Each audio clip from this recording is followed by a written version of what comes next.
It is a win for children injured at birth by medical malpractice. Earlier this year, New York State set aside just $52 million for a critical program far short of what it needs to stay afloat. But after we pressed state leaders, the funding quadrupled. And tonight, investigator Masa Saidi explains why families are still on edge.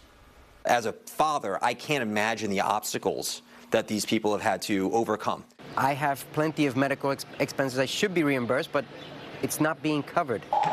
David Diaz's daughter, Judalise, is one of roughly 1,000 kids who suffered a neurological injury in the delivery room.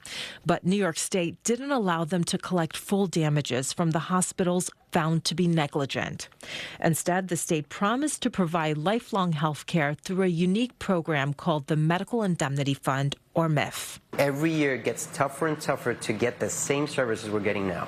Last summer, Diaz told me MIF was increasingly denying his daughter's claims. Then, without warning, MIF briefly shut its doors to new enrollees. It's financially unstable, facing a projected $3 billion shortfall. Families say the state mismanaged MIF and is now cutting corners. Can we talk with you about the Medical Indemnity Fund? Health Commissioner James McDonald oversees MIF. Despite its abrupt closure in May of 2024 and 2025, neither the commissioner nor the governor proposed any reforms or additional funding. And initially, the commissioner told lawmakers MIF would likely run out of cash again, triggering another shutdown.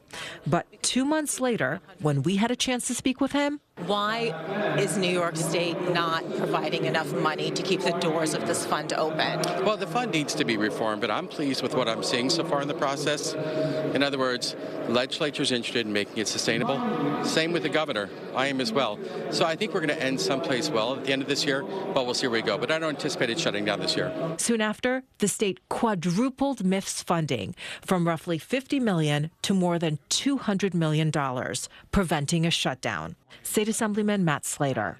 That is a very strong half step, but the process itself is still broken. And so we still are throwing money at a bad process. What's next to fix it? We have to streamline the process for these families, making sure that there's an ombudsman or a panel for the families. An ombudsman is very, very useful for us. It's a way to challenge when we get denied for reimbursements. Before a medical visit, therapy, or treatment, Diaz must obtain prior approval from MIF. Documents show MIF just added new language stating, quote, "This approval does not guarantee rates of reimbursement." You think they changed the wording because they want to cut your reimbursement? I mean, what other reason would there be? But a health department spokesperson says the language was just added, quote, "for awareness, not as a change in policy." And by law, reimbursement rates are and have always been subject to adjustments. The reality is, without the help of people like you, we would never have had this happen. And of course it's a win. But you're still concerned. Still concerned. We have an opportunity to cover our kids' health costs for another year or two, and we'll see from there.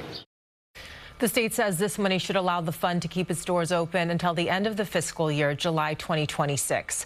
Meantime, Assemblyman Slater says he has repeatedly reached out to the health commissioner to collaborate and find a solution.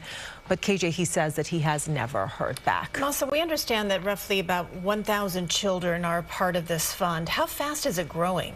Too fast, according to lawmakers. About 100 injured babies and children are enrolled into the fund each year. That's why it's so important to keep the promise that they made. Absolutely. Promises, promises. Thank you, Masa.